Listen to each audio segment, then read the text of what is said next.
Maayong gabi natong tanan mga igsuon. Bag-ulantan na human sa atong sports and evangelization sa Cansibaw. So ubay-ubay jud og sa buyog. Ubay-ubay jud ang nitambong mga igsuon. Unya unsa may ano ba yung ipayo natin sa mga pamilya na maraming nag-mention sa atin, ano ang dapat gawin natin kung merong family members na hinaharas ng mga demonyo. Hindi po yan kaya ng isang exorcist lang dahil walang magic na ganyan. Kung merong masaniban na mga kabataan, malapit na malubat yung yung cellphone ko. So, i-charge natin. So, hindi yan makaya ng isa lang exorcist kung marami ang nasaniban. Ma-exhausted yung exorcist at team niyan kapag hindi ma-empower ang buong pamilya po.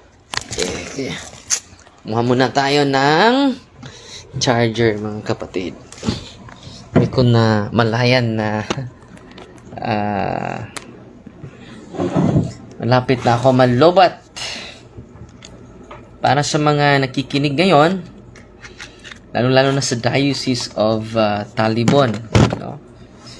Baka akala nyo magic yan. Walang magic sa pagpalayas ng demonyo. Hindi po yan magic mga kapatid. Hindi yan madali. Anong gawin mga kapatid para dahan-dahan lumayas ang demonyo?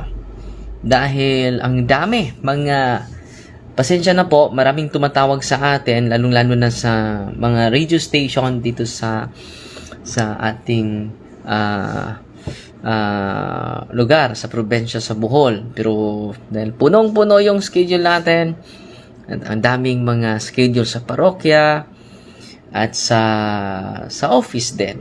At sa ngayon ay sports and evangelization natin sa Cansibaw at sa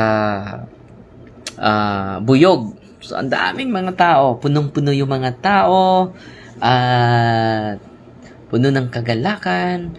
2 or 3 gathered together, I am in your midst. So kasama natin ang Panginoon. So sa mga biktima ng mga sapi or sa mga demonyo na laging from time to time,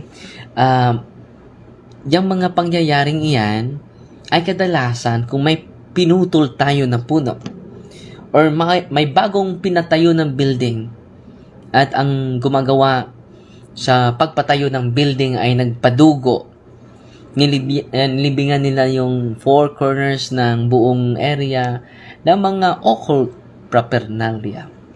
Anong mangyari sa lugar? Maging infested. Yan ang unang kaso.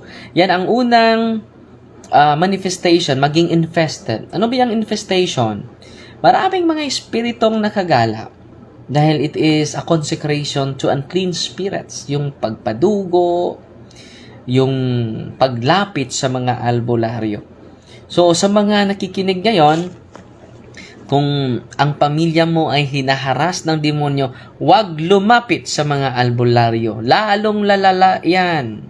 Mandagdayan yan ng mga masamang espiritu dahil yung mga spirit guide ng mga faith healers ay hindi Espiritu Santo. Yan po ang turo ng simbahan. Nandyan yan sa CCC 2116, 2117. Sa Catechism of the Catholic Church, mga kapatid. So ngayon, ano bang ipayo natin? Hindi yan magic. No. Kailangan yan na maitaimtim na pagdadasal. Dapat yung mga pamilya, una, kapag walang hindi pa nabinyagan yung pamilya, family members, dapat makareceive ng sacrament of baptism in order to receive the sanctifying grace. Pangalawa, kung ang pamilya ay hindi na nangungumpisal, yan po, or active man sa simbahan, pero maraming mga pamahiin, maraming mga superstitious belief. Yung santo ninyo ay may pera, may hawak pa ng pera, pamahiin, superstitious belief. Yung santo ninyo ay green for good luck, for lucky charm. Naging lucky charm yung santo ninyo, hindi na devotional. Dapat ang santo ninyo na ginagamit natin is devotional santo ninyo nasa santo ninyo Cebu, yung may hawak na mundo, no, nag-sign ng peace, meron siyang corona, at meron siyang baston. Yan ang tunay na santo ninyo. Yan ang aprobado ng santo ninyo. Huwag nyo nang gawing pulis yung santo ninyo. Huwag nyo nang gawing paswerte yung santo ninyo. Atin ay di swerte, blessing and graces yung sa atin. So, pangalawa, dapat mangungumpisal ng totoo. Tunay na pangungumpisal ang kinakailangan dyan. Si tatay, si nanay ay mag-examine sa sarili. Bakit? Kung ang pamilya ay magkaisa sa pagdasal, anong sabi ni Kristo sa Matthew chapter 18 verse 15, sultihan ko pagayod kamo. No? Sa English, ating mabasahin na Matthew chapter 15 verse 18 verse 15. Ito ang sinabi ni Kristo. Dapat tandaan ninyo ito. Parang i-rely nyo lang sa pari. Hindi maganda yon. Dapat ang buong pamilya maging matatag sa pananampalataya. Yan ang una. Anong sabi ni Kristo, ang ating Panginoon, sa Mateo 18:15, Mateo chapter 18 verse 20 ba ito?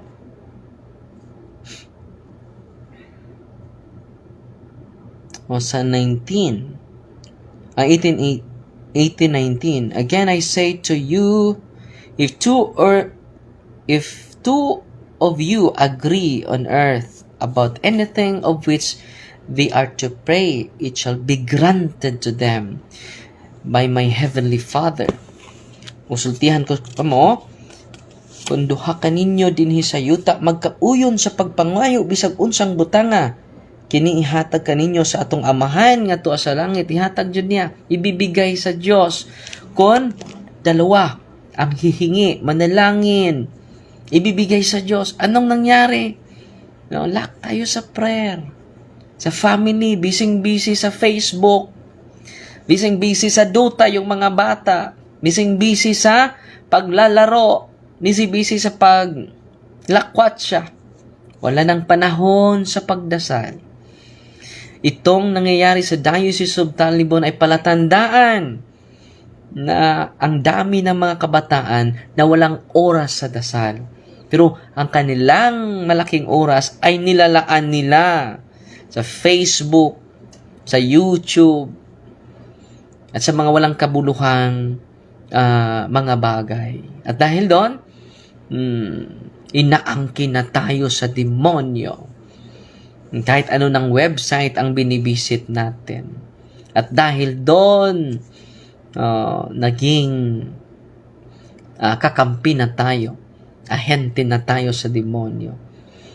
So, anong gawin natin? Lapit tayo sa sakramento, Sacrament of Confession. Kahit araw-araw pa tayo mag-deliverance niyan, kung ang tatay at nanay ay hindi pa lumapit sa Sacrament of Confession, hindi natin matatalo ang demonyo sa ating kapangyarihan lamang, mga kapatid. Amen? So, anong pangalawa? Confession sa buong pamilya.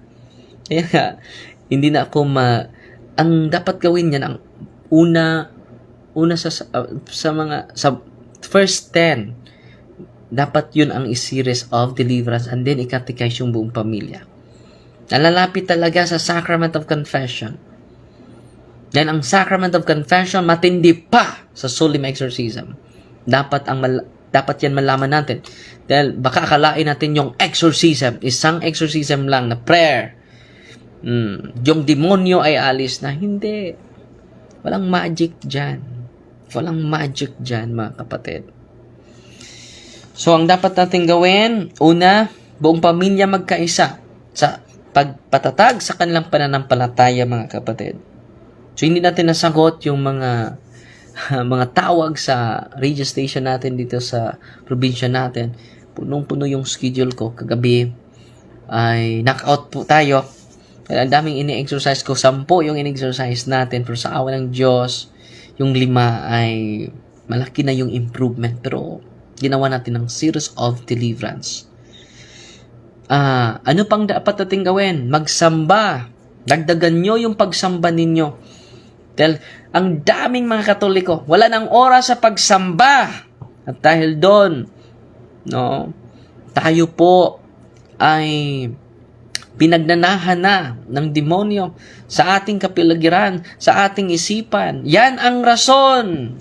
Yan po ay palatandaan ng dami na sa atin na wala ng oras sa pagsamba pero busy sa negosyo, busy sa trabaho.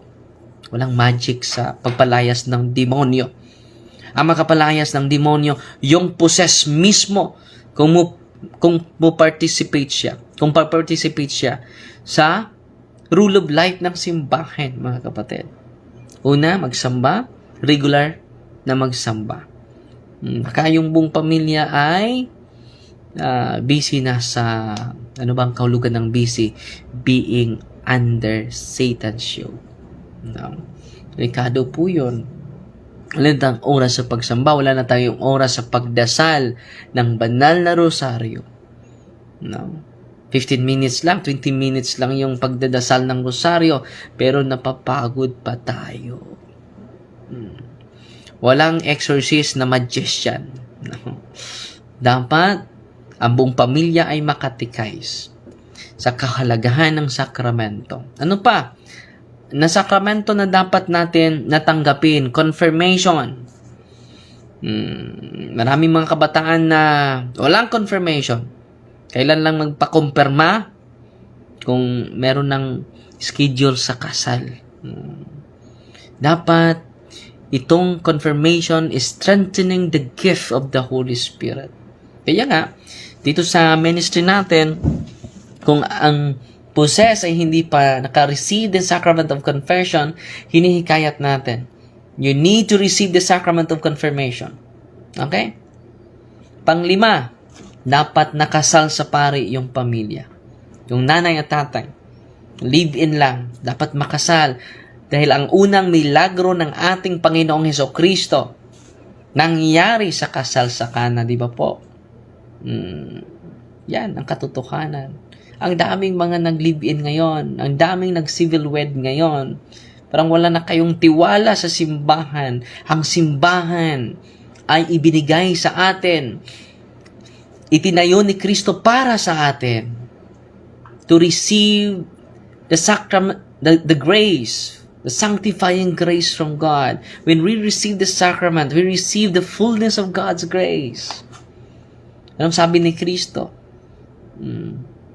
Sa John chapter 1 verse 17. So, ang batas ay binigay sa atin sa pamagitan ni Moses. Ang katotohanan at ang biyaya, ang grasya ay binibigay sa atin sa pamagitan ni Hesukristo, ating Panginoon. Paano ba? Paano? Sa pamagitan ng sakramento. Kaya itinatag ni Kristo ang sakramento. So, mga magulang sa mga hinaharas ng demonyo, nanawagan ako. Receive the sacrament. Prioritize the sacrament in your life. And augment your knowledge about our Catholic faith. Dahil ang dami nating mga pamahiin, occultism. Yan po ay doorway of the evil spirit. Kaya nga na-open yung psychic ability. May lolo na albularyo. May lola na albularyo. May lola na may orasyon. May kapangyarihan na hindi matabla ng bala. Totoo, nag-enjoy ka sa kapangyarihan na yan. Pero ang sukli nito, yung buong pamilya mo, yung buong angkan mo, I-renounce mo yan. Yan ang rason bakit ang daming nasapian ng demonyo sa panahon natin ngayon. Mga walking possessed. Ako po, yan po ang experience natin araw-araw. From Thursday to Sunday. Kahapon 10 ang inaatupad natin. Pero walang magic. Sabi ng mga nag-comment sa atin, Father, binalikan na naman. Walang magic eh. Yung singular prayer of deliverance, hindi yan agad makapalayas ng demonyo. Matagal na nananahan ng demonyo sa pamilya natin. Anong dapat gawin natin? Go to the sacrament. Kumplituhin natin ang yung sakramento. At wag natin i-blame sa mga possess. Let us examine ourselves. Bakit yung pamilya natin hinaharas ng demonyo? Bakit? Ang daming mga lana, mga langis galing sa mga albularyo. Dapat i-renounce natin lahat. Maraming mga occult na paniniwala na ating hinahawakan pa hanggang ngayon. Yan ang dahilan na nagsuffer yung pamilya ninyo. Yan ang dahilan na maraming sinasapian ng demonyo sa mga panahong ito. Kahit nag-deliverance pa tayo, buong araw, useless po yun. Kaya nga titigil ako ng deliverance. I-empower ko muna.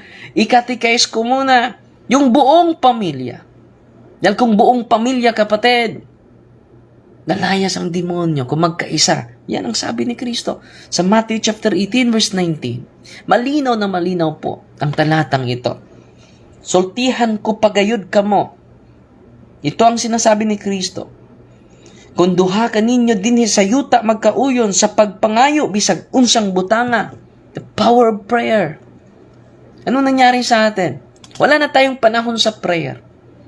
Wala na tayong panahon sa pananampalataya natin. Hindi na deteriorate na yung pananampalataya natin. Tingnan natin yung, hindi tayo pupunta sa iba, kahit sa parokya ko. Ang liit lang. Compare sa population natin. Hindi umabot ng 1/4 ang magsamba. Every Sunday. Yan po ay palatandaan na nasa kamay na tayo ng demonyo. Kung wala tayong plano, walang tayong panahon sa pagsamba. Sino dapat i-blame? Let us examine ourselves. And then, pupunta tayo sa exorcist. Father, tulungan mo kami. Dapat tulungan ninyo muna ang sarili ninyo. Dapat tulungan muna ninyo ang ating pamilya. Dahil tayo ang rason. Yung tatay ang rason. Ang nanay ang rason. Kaya hinaharas ang ating pamilya. Let us embrace Christ to the sacraments. And we receive the fullness of God's graces, the fullness of God's protection, the fullness of God's liberation from the unclean spirits, mga kapatid. Amen? Magpa-bless kayo sa pari ninyo. Unang gawin, magpa-bless kayo sa pari ninyo dahil proseso din ang pagtanggap ng mga sakramento, proseso din. Magpa-bless kayo ng tubig sa pari ninyo using the rituals of the church, not using the private prayer ng pari. Ito ang gamitin.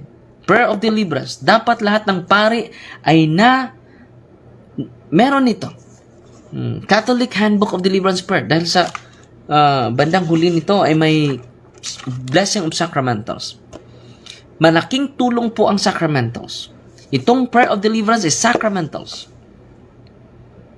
Na sa pamagitan ng mga sacramentals, sa aking karanasan, sacramentals are doorways to the sacraments. Ito po, sa pamagitan nito, maturture yung demonyo, kumapray natin nito sa prayer ng simbahan. Torture talaga yung demonyo. Kagabi, nagpagkaaway yung demonyo. Darwin, please don't pray the prayer of the church. Stop that prayer. Dahil na-torture na po kami. Hindi na namin kaya. Using the holy oil, holy and exorcise oil, olive oil, ipabless mo sa pare. Lahat ng mga sinapian ng masamang espiritu, magpa-bless kayo ng mga sacramentals. Rock salt, hindi iodized salt. ipabless mo sa pare using the rituals of the church, not your own rituals. It should be the rituals of the church. Amen? And then, ang buong pamilya mag-pray. So, yung head of the family mangungumpisal, renounce niya yung lahat ng occult involvement niya nandito sa table of contents. I-empower natin yung buong pamilya. Kung kasal na sila sa pare, well and good. I-renounce lang nila yung una, nandito sa table of content, nandito talaga. Dapat tulungan nyo kami dahil sa pamilya na occult involvement, ang daming mga occult involvement sa pamilya natin, dapat tulungan nyo kami. Dapat malaman ninyo yung prayer ng simbahan. Sa karanasan ko, in-empower natin yung mga pamilya ng mga possess. Alam nyo, yung mga possess na liberated dahil sa buong pamilya nagdagdasal ng deliverance prayer. At yan ang karanasan namin. Una, nandito sa table of content, dapat meron tayo, bawat pamilya, meron ito kahit isa. Dahil hindi na po ito basta-basta. Hindi lang ating lugar, inaharas ng demonyo. Ang daming mga balita sa buong mundo, hindi lang sa ating, nandyan yung demonyo. 1 Pedro 5:8, nasa tabi natin. Libo-libo yung mga demonyo sa tabi natin. 1 Pedro 5:8. Ang daming mga demonyo nasa paligid natin. Kaya nga ako, every night mag-deliverance ako bago ako matulog. In the name of Jesus, I command unclean spirits to depart from my room. Kahit ako nga, mag-protection ako bago matulog. Dahil galit na galit ang demonyo sa akin. Kanina nga, yung dineliverance ko, sabi ng mga demonyo, Darwin, ang mga bagiitang mangkukulam, banggiitang mangbabarang, ay nagagalit sa'yo. Titirahin kanila. Sabi ng possess, yung oppress, no? Open yung psychic ability. Nakapalibot sila noong isang araw sa'yo. Pero Darwin, hindi ka natablan, sabi ng demonyo. Dahil we pray the prayer of the church and we rely not on ourselves, but we rely on the grace of God through the sacrament. Hindi ako makapag-persevere nito without the sacrament. Malaking tulong sa aking buhay bilang exorcist yung sacrament ni Kristo. To protect ourselves. Babalik yung curse sa mga nagtangka na masama sa alagad ng Diyos. Dahil we pray the prayer of the church and we do embrace the sacrament of Jesus to protect ourselves. So the team should receive the sacrament to protect themselves. Grabe. Ang sakramento talaga, yung pare ay makapangyarihan. So ngayon, nanawagan ako sa mga pare, be generous in administering the sacrament. At hindi po sapat yung i-pray lang natin, ikatikais natin yung buong pamilya. Walang magic po sa prayer of deliverance. Hindi yan madali. Alam nyo, kadalasan ginagamit ng Diyos ang demonyo to glorify His name more. And then, dito, prayer protection, nandito, sa table of content. Pangalawa, inner healing, dahil marami tayong trauma sa buhay. Yung mga traumatic na mga individual ay, vulnerable sa mga unclean spirits. And then, inner healing, prayer for inner healing, yung mga nasaktan tayo dahil namatay yung mahal natin sa buhay, grabe yung oppression natin, depression natin, no? Inner healing, i-pray natin yung inner healing. So, dinidiscuss ko ngayon yung orders sa deliverance. As long as you practice cares. Ano yung cares? Confession, adoration, rosary. Pinaka-importante yung rosary, mga kapatid. Matorture yung mga demonyo. Yung Iglesia ni Cristo na napossess, alam nyo, ang nakaliberate niya sa Iglesia ni Cristo, ang rosaryo. Grabe talaga si Mama Mary. Mama Mary is with us always. We are entrusted to Mama Mary during the crucifixion of Jesus. Jesus said, Mother, here is your son, and son, here is your mother. So we become the sons and daughters of Mama Mary. And it is from the mouth of Jesus, mga kapatid. So, cares, confession, adoration. Kung meron kayong Blessed Sacrament doon, kung pamilya may magbigay ng panahon for adoration. Rosary, Eucharist, reception of the body of Christ, Eucharist. And then, sacramentals, cares. Acronym po yan. Ulitin ko, cares, confession, adoration, rosary, Eucharist, sacramentals. So, dapat buong pamilya may sacramentals. May holy and exorcise oil, may holy and exorcise water, may holy and exorcise salt, may cross. Ano ba yung ninagay nyo sa inyong pintuan? Mga kinhason, mga feng shui, mga lucky tree, lucky coin. Masama po yun. It has put the symbol of our faith in our door. It is the cross of Christ. It should be blessed by the priest. Yun, yung cares. Yung na-practice mo na yon, pwede mo na gamit yung deliverance prayer. Pwede mag-self-deliverance. After the prayer for inner healing, mga traumas, yung mga inner healing is for traumas. May trauma ka.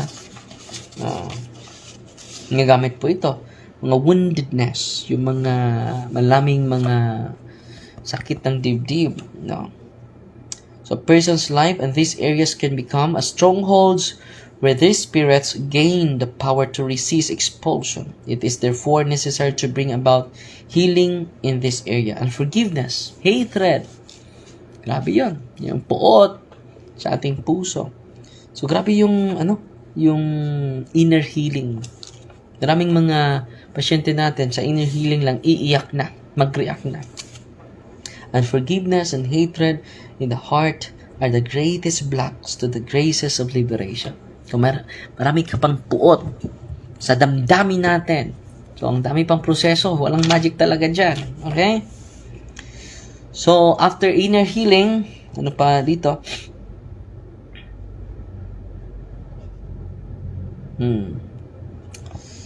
Sunod is renouncement of occult, non-Catholic beliefs, practices. Then, marami sa mga nasapian ay spirit of the glass. Spirit of the glass, spirit of the coin, Charlie, no? Ghost hunting. Ang daming na-possess dyan. Okay? Ano pa? Renouncement of all occult. Yung mga ninuno nyo, i-renounce ninyo. Yung mga occult involvements nila. May prayer nito. Dapat bawat pamilya, lahat tayo, bawat pamilya, may isang aklat nito. Catholic Handbook of Deliverance Prayer. Act of contrite, after sa renouncement ng mga non-Catholic beliefs, non-Catholic practices, i-renounce natin. Okay? Nandito yan sa aklat na ito. No. After renouncement, the occult, non-Catholic beliefs and practices, dahil may vacuum na, nirenounce na natin yung hindi galing sa Diyos, i-consecrate naman natin ang ating buong pamilya. Consecration to the Sacred Heart of Jesus. Consecration to the Immaculate Heart of Mary. So, i-consecrate natin yung buong pamilya natin sa Sacred Heart of Jesus, Immaculate Heart of Mama Mary. And then, ito nang simula, breaking the seal and consecration. Grabe ito, mag-react. In the name of Jesus, I break the seal and the consecration upon you. Okay? Dahil kung i-consecrate yung mga pamilya ninyo, yung may bago kayong sasakyan, magpadugo kayo. Ang birthday, magpadugo kayo. Sa pamagitan ng dugo ng sunoy. No? Sinisave ka ba sa dugo ng sunoy? We are saved by the blood of Jesus, not by the blood of the sunoy. Sa manok. No? Anong susunod? Breaking curses and spells. In the name of Jesus, I break all curses sent against you, no spells around you. Yung mga bara, mga kulam, nandito. Yung mga may imaginary friends. May kalaro sa bata pa. May katabi kapag may katabi sa matulog na hindi niya makikita lang niya, siya lang makakita. imaginary friends. So, anong sunod na i-pray? Prayer to break unholy ties, links and bandages. Mabisa po ito. Kung ulit-ulitin ninyo ito sa pagbasa sa mga poses, ang daming mga pamilya na in-empower natin na liberated sila. Sa pamagitan ng prayer ng simbahan and then sa sacrament ng simbahan. Yung maldisyon, curse po yun. No? So, breaking curses. Ito po. So, makapangyarihan talaga ang prayer ng simbahan. Dapat makatikais tayo nito. Dapat alam natin ito. Kaya nga, punong-puno yung, bukas puno yung office natin. So, sa mga bibisita sa office natin, so, ma-open na yung office natin alas 8 ng umaga. Okay? Alas 10 ng umaga, mag-close na po. Dahil pinaka-importante yung catechism. Okay? So now, deliverance 1. In the name of Jesus of Nazareth, His tremendous powers, God, and His most powerful and salvific name, I repudiate yung mga demonyo hindi na maka face sa'yo. Hindi na makatitig sa'yo. Okay? Healing of body and mind and spirit. Prayer for physical healing. And then, sa huli is cleansing. Huwag kang yung malimot sa prayer for cleansing. Alam nyo kung nandyan sa bawat pamilya ito, hindi man madali yung pagpalayas ng demonyo, na yung prayer and fasting ay kinakailangan ang buong pamilya. So, knowledge is power. Anong may tulong ko sa iyo is knowledge. Augment your knowledge. Because one of the gifts of the Holy Spirit is knowledge. Okay? So, sana nakatulong po itong maliit na pagla-live natin, hindi lang sa mga nasapian at hinaharas ng mga demonyo, obsession, oppression, infestation, and total control of demon through possession. Okay? Sana may natutunan kayo. Dahil maraming nag-mention sa atin, hindi yan kaya. Walang magic sa exorcism, mga kapatid. Ang tunay na liberation, mga kapatid, yung dahan-dahan na nagbago yung sarili natin. Mga tatay, mga nanay, receive the sacrament. Go to your priest. Luke chapter 17 verse 14, go to your priest. Go to your priest.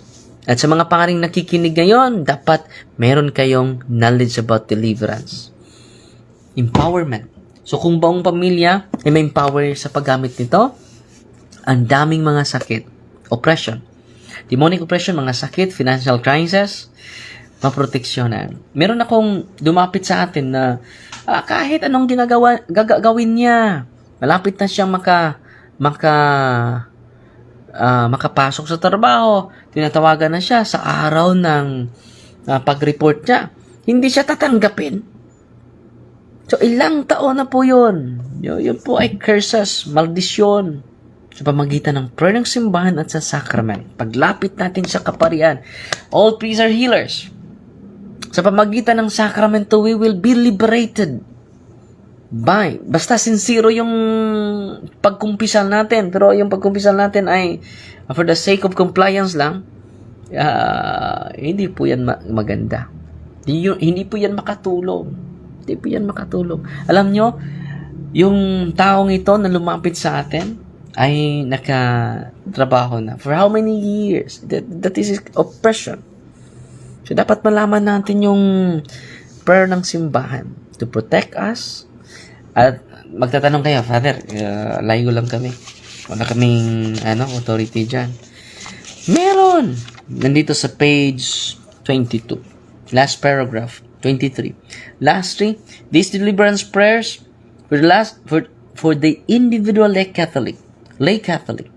For this last group, these prayers, deliverance prayer, makinig kayo, can be used so that they and their loved ones may be protected and armed against ordinary and extraordinary demonic attacks.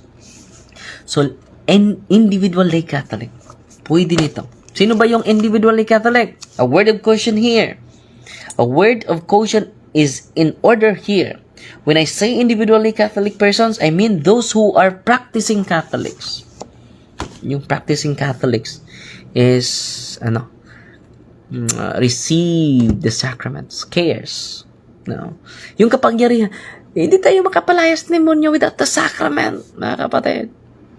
Yung mga nanay na wala pang kasal, paano ba may palayas yung demonyo na nanaan na sa inyong pamilya? Okay? Ito po ay palatandaan. Ito po ay great reminder sa atin. Dahil wala tayong tiwala ni Kristo sa kanyang mga sakramento. Siya na po ang nagtatag niyan. Base sa opisyal na turo ng simbahan, sacraments are instituted by Christ. Sacraments are not instituted by the church. Instituted by Christ. To give grace. Okay? To give grace. So, yan lang sa muna mga kapatid. Sana nakaambag tayo ng maliit para sa mga kapatid natin na may oppression, may makikita. Para sa mga may psychic ability, nandito sa page 204. Closing the psychic ability. Consecration of the Blessed Virgin Mary for the closing of the occult third eye. Nandito po dito. This prayer is very effective depending upon one's faith and sincerity. Kailangan po ng sinceridad. Pananampalatayang matatag in removing the psychic vulnerability of person. So the preternatural world of the unclean spirits with this vulnerability was attained by occult practices, and having spirits of the occult come down from ancestors who delve in sorcery and witchcraft. Yung mga barang at kulang. So, yung family members, pwede mag-deliverance sa kanilang bahay by virtue of their baptism. Okay? So, yung pare ang mag-bless sa bahay ninyo. Kayo ang mag-deliverance sa bahay ninyo. Ang daming in-empower natin. Ang daming natulungan sa pamagitan ng empowerment, mga kapatid. So, matulog na tayo dahil alas 11 na. So, hindi ko na mabasa yung mga comment ninyo. Ang dami. At sana nakatulong tayo ng masarap na matulog, pero maraming nag-mention sa atin paano natin matulungan yung mga kapatid nating hinaharas ng demonyo. Makinig kayo, mag-aral kayo sa aral ng simbahan at let us appreciate and let us embrace the sacrament of the church. Because when we embrace the sacrament, we embrace Jesus. We receive Jesus literally. Kung sasabihin nyo, accept Jesus as personal Savior. Hindi yan kompleto. Kulang yan. Maging kompleto lang yan when we receive the sacrament of Jesus being instituted. Go to your priest. At sa mga paring nakikinig ngayon, pumupunta ako sa Negros, Occidental, no, San Carlos City. Yung mga pare ay interesado po. Nasiyahan po ako dahil ang mga pare ay na-interesado. Nahihikayat sila to administer the sacrament. Dahil yung sakramento ng simbahan is a source of grace. Naging instrumental yung sacrament sa biyaya ng Diyos to protect us, to bless us, and to enjoy the peace of Jesus, the inner peace of Jesus, the totality, the real, the authenticity of the peace of Jesus. We receive it literally through the sacrament po. Yung mga tao na puno ng galit, grabe yung occult involvement dyan. No? Parang hindi makapatawad sa sarili. Puno yung occult involvement yung taong iyan. At maraming salamat po at maraming din salamat sa nagpadala ng stars. At maraming din salamat na sumusuporta sa ating sports and evangelization. Naging successful po ang ating sports and evangelization at maaga tayong natapos po. Fighty Maria, patuloy po maging parte na sa ating buhay na yung devotion natin sa deliverance po. Kahit saan tayo pumunta, saan tayong sulok idala, no? Sa ating buhay. Ang dami naman po na-liberate dahil yung buong pamilya ay nagkaisa na. Okay? Sana nakaambag tayo ng kaunti. Fighty Maria, good night po. Tatak, safety with a humble heart.